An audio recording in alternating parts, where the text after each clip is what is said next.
Federal Reserve's resolve is strong to crush the economy if need be in order to fight inflation. And their latest Fed minutes were just released. These are the notes from their most recent meeting in June 15th through 16th. And it shows that they have no care in the world about any recession, any impact on the economy. Inflation is their number one concern. Lots more pain ahead. Ready? Let's dive in.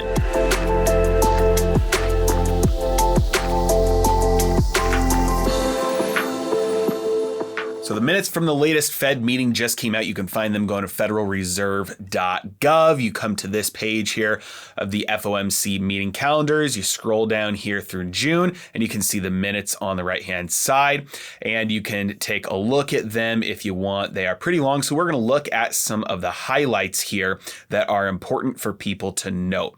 Number one, we are seeing the resolve to fight inflation be key and be their top priority here. Why is that? Well, like I've been saying for a while, if you look at every time throughout the last couple of decades where the Fed has happened, where the Fed pivot has happened, where they've lowered rates, where they've done some sort of stimulus to bail out the economy, the CPI has not been showing inflation. Now, we all know the true rate of inflation has always been, probably since the 80s, way higher than what the CPI is showing.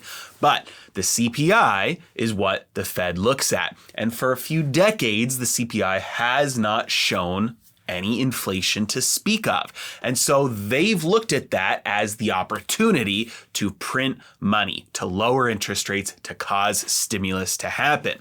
But guess what? It's different this time. The CPI has been persistently higher and higher. Every single month, we are getting reads on inflation that we haven't seen in many, many decades, sometimes even over 40 years ago. So it's different this time. The Federal Reserve has two mandates by Congress. If the Federal Reserve doesn't meet their mandates, they will potentially not exist. At the drop of a pen, Congress can say, Federal Reserve, we are wiping you out of existence today. They can rewrite the Federal Reserve Act. They can give them new mandates. They can say the Federal Reserve is no longer a quasi-public, quasi-private entity. We are fully folding them under the Treasury and taking full control. Congress can do whatever they choose to.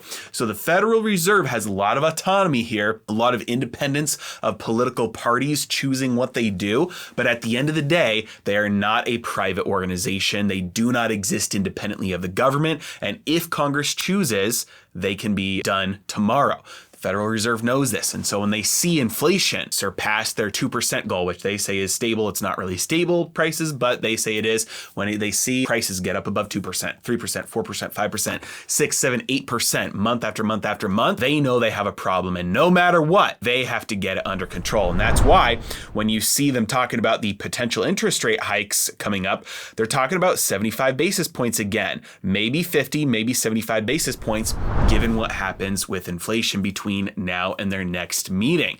They're not looking at the economy. They're not looking at the stock market. They could care less about your 401k, your retirement. Right now, what they're looking at is getting inflation under control.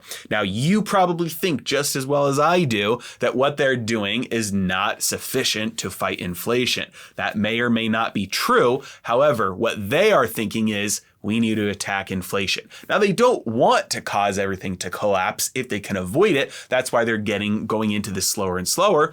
But they started off with 20 bips or 25 bips. Then they moved to 50 bips. Now they're at 75 bips. They could do that again. They haven't done these types of raises in decades. And that's more and more evidence that they are only caring about inflation right now. If we take a look here at what they said in the meeting minutes, if you do like a word search and we see what they said, we can see that there were 90 references to inflation. That means 90 times they said the word inflation. Contrast that with the number of times recession was mentioned, not even once. I've been saying this for months. They don't care about the stock market. They don't care about the economy. They don't care about your jobs. In fact, they're actively trying to destroy your jobs to destroy demand. Because if we get more unemployment, more joblessness, less wage raises, that means people have less money to spend, which will help out with the inflation. So they don't care about you having a job right now. They only care about inflation.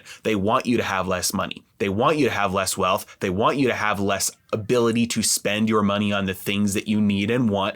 They want things to collapse because they need to get a handle on inflation. That's their top concern. And the real problem is, by the time the full brunt of this pain makes its way to the data the Federal Reserve looks at, they'll have gone way overboard on that side. They'll have tightened too much to then just step back and say, we're not going to do anything from here on out. We're just going to let the chips fall and we're going to let everything rebuild as is, which would be the best option. The best option is to get your meddling fingers out of the economy. Get out of there. Stop messing with things. They're not going to do that. And that's when the economy will die on hyperinflation. When you get to that point of maximal pain, where that deflationary death spiral is just starting to get bad, where you have systemic risk coming in, where you have massive waves of unemployment and layoffs and defaults on debt, you have all this pain starting to sweep through. If at that time they've finally gotten a handle on inflation and the year-over-year inflation numbers have come back down to 2% or 3%, that'll probably give them room to say, okay, we have room to bail out the system again. And that's when things will go back over into the inflationary camp and we risk hyperinflation and a collapse of the currency. But for now, the only thing we have on the horizon is more deflation and more pain, and no amount of economic pain other than something with systemic risk like G-SIBs falling over will cause them to reverse course. As always, I really appreciate you guys. Thank you so much for watching. Have a great day.